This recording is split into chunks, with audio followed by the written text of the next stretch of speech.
अस्सलाम वालेकुम फ्रेंड्स, बहुत अहम वीडियो इस वक्त आपको बताने लगा हूं कि पाकिस्तान या इंडिया या बांग्लादेशी जो लोग सऊदी अरबिया में मुकीम है या जो लोग उम्रा पर जाते हैं या जो लोग हज पर जाते हैं, वो जब छुट्टी पर आते हैं या फाइनल एग्जिट करते हैं या उम्रा अपना कंप्लीट करके सऊदी अरबिया से वापस आते हैं, तो वो अपने साथ ज्यादा से ज्यादा कितनी अमाउंट लेकर आ सकते हैं, कितना गोल्ड लेकर आ सकते हैं, कितने लैपटॉप लेकर आ सकते हैं और इवन के कितने मोबाइल लेकर आ सकते हैं।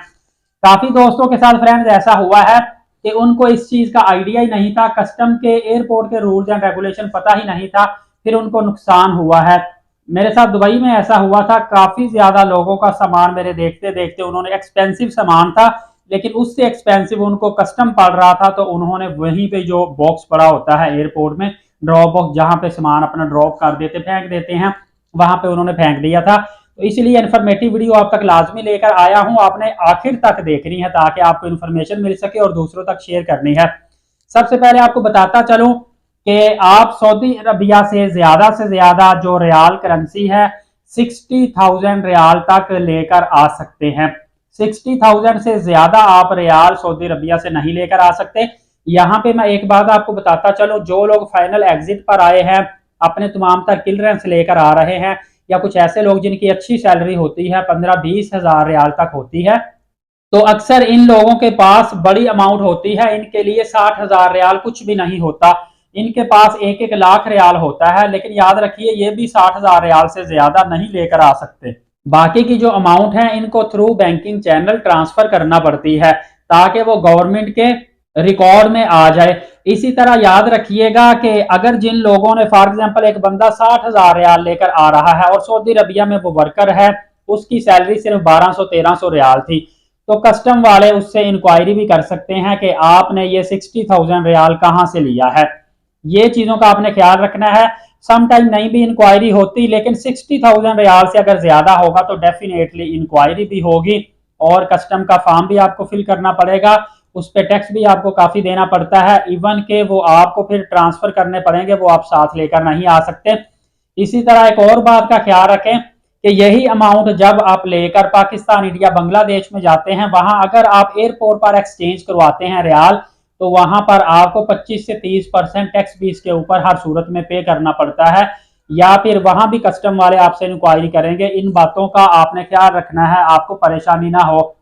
मतलब कम आमदनी वाला बड़ी अमाउंट लेकर जाएगा, उसके लिए भी परेशानी है, और ज्यादा आमदनी वाला भी अमाउंट लेकर जाएगा, उसके लिए भी परेशानी है। बैंकिंग चैनल के थ्रू आपके लिए ये बेस्ट ऑप्शन होती है कि आप इसको ट्रांसफर कर सकते हैं। इसी तरह अगर कमोडिटीज की बात की जाए तो लोग ज्यादातर गोल्ड लेकर आते हैं और पूछना चाहते हैं कि सऊदी अरबिया से हम मैक्सिमम कितना गोल्ड लेकर आ सकते हैं। देखिए, पहले की बात और होती थी, इस वक्त सऊदी अरबिया से अगर आप मेल हैं, जेंट्स हैं, तो ज्यादा से ज्यादा 1 तोला तक आप चाहे बिस्किट ले आए, चाहे गोल्ड जेवर ले आए, चाहे हार ले आए, चाहे रिंग्स ले आए, 1 तोला तक आप गोल्ड लेकर आ सकते हैं। और अगर लेडीज है, उसने पहना हुआ है, तो फिर 2 तोला तक भी लेकर जा सकते हैं। आपको पर पर्सन के हिसाब से बता रहा हूं, इसमें आपको परेशानी नहीं। 2 तोला से ऊपर आप अगर लेकर जाएंगे तो वही कस्टम से इंक्वायरी भी होगी, आपसे इन्वेस्टिगेशन भी होगी और उसमें आप फंस भी सकते हैं। नेक्स्ट आपको बताता चलूं कि लैपटॉप आप कितने लेकर जा सकते हैं। इंडियन, पाकिस्तानी, बांग्लादेश तमाम के लिए एयरपोर्ट का सेम ही रूल रहता है। लैपटॉप अगर आपके पास एक है तो आप लेकर आ सकते हैं, एक से ज्यादा अगर 2 लैपटॉप हैं तो आप नहीं लेकर आ सकते, उसमें भी आपको परेशानी होगी। आईफोन ज्यादा लोग पूछते हैं, अगर आप आईफोन लेकर आना चाहते हैं तो नए आईफोन आपने परचेज किए हैं तो ओरिजिनल बिल के साथ 2 आईफोन आप लेकर आ सकते हैं। अगर 2 से ज्यादा आईफोन होंगे तो उसमें भी आपकी इन्वेस्टिगेशन होगी, टैक्स आपको पे करना पड़ेगा। बेहतर है कि 2 आईफोन लेकर आए, 2 से ज्यादा मत लेकर आए, 3 आईफोन पे आपकी पकड़ होती है। और अगर आपके पास एंड्रॉइड मोबाइल है तो वो आप 5 एंड्रॉइड मोबाइल तक लेकर आ सकते हैं, क्योंकि एंड्रॉइड फोन पे ज्यादा सख्ती नहीं है, आईफोन पे ज्यादा सख्ती होती है। इसी तरह जिन लोगों की एज 18 साल से कम है, मतलब के चाइल्ड कैटेगरी में आते हैं, उनके लिए रूल्स कुछ और रहते हैं। उनके लिए जो सामान की पाबंदी है वो बहुत ज्यादा कम होती है। आप सऊदी अरबिया की कस्टम वेबसाइट पे जाके वहां से ये तमाम तर मालूमात हासिल कर सकते हैं। गाका वेबसाइट पे आप चले जाएं, General Authority of Civil Aviation Saudi Arabia, वहां पे भी आप देख सकते हैं कि सऊदी अरबिया एयरपोर्ट पे कौन कौन से रूल्स एंड रेगुलेशन रहते हैं। ताकि आपको पहले से इन चीज़ों के बारे में आगाही हो और आपको वक्त पर परेशानी का सामना न करना पड़े। क्योंकि अगर सऊदी अरबिया की पुलिस, इनका रूल है कि डाउट की बुनियाद पर भी आपको अरेस्ट कर लेती है, तो 3 महीने तक आपको इन्वेस्टिगेशन के लिए वो जेल में रख सकती है। कोई उनसे पूछने वाला नहीं होता। ये सऊदी अरबिया का रूल रहता है। और सऊदी अरबिया में बहुत सुस्त इंक्वायरी की जाती है, बंदे को पकड़ के जेल में डाल देते हैं बगैर किसी रीजन की वजह से, और वो वहां पे परेशान होता रहता है कि मेरा कसूर भी कोई नहीं और मुझे छोड़ भी नहीं रहे। इसी तरह मैंने कल एक वीडियो बनाई थी, उसमें मैंने बताया था कि कोशिश करें, वीपीएन सऊदी अरबिया में इलीगल है। आप अगर एयरपोर्ट पर ट्रेवल कर रहे हैं या किसी पुलिस चौकी के पास से सऊदी अरबिया में गुजर रहे हैं, आपके मोबाइल में वीपीएन है तो उसको अनइंस्टॉल कर लें।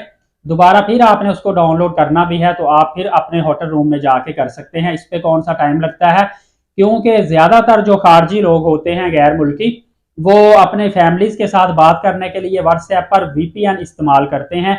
क्योंकि वैसे व्हाट्सएप सऊदी अरबिया में नहीं चलता, इमो का यूज होता है और इमो में वॉइस क्वालिटी इतनी अच्छी नहीं होती। मुख्तसर सी मालूमाती आपको अच्छी लगी होगी। मजीद मालूमाती वीडियो देखना चाहते हैं तो एलीट साकिब यूट्यूब चैनल को सब्सक्राइब अभी से करके बेल नोटिफिकेशन को ऑल कर लें। वीडियो को दूसरों तक शेयर और लाइक किया करें। रोजाना नबी पाक सल्लल्लाहु अलैहि वसल्लम पे कसरत से दुरूद पाक भेजा करें और नमाज कायम करें। आखिर में आपको एक इंफॉर्मेशन देनी थी कि ज्यादा से ज्यादा मेरा चैनल खुद भी सब्सक्राइब करें, अपने फ्रेंड्स फैमिली मेंबरान तक भी सब्सक्राइब करवाएं। क्योंकि 50,000 सब्सक्राइबर्स होने पर मेरे तमाम तर सब्सक्राइबर्स की ऑनलाइन लकी ड्रा होगी। जिसका नाम निकल आया उस खुश नसीब को एक अदद उम्रा का वीजा प्रोवाइड किया जाएगा। और फिर दोबारा से कुरानदाजी 1 लाख सब्सक्राइबर्स पर होगी। जिस खुश नसीब सब्सक्राइबर्स का नाम निकल आया उसको एक अदद उम्रा का टिकट प्रोवाइड किया जाएगा। लेकिन आपने चैनल सब्सक्राइब करके बेल नोटिफिकेशन को ऑल लाजमी करना है। इंशाल्लाह अगली वीडियो में मिलेंगे एलीट साकिब यूट्यूब चैनल के साथ। हाफिज मोहम्मद साकिब को लाहौर पाकिस्तान से इजाजत दीजिए। अपना बहुत सारा ख्याल रखिएगा। बहुत शुक्रिया। अल्लाह हाफ़िज़।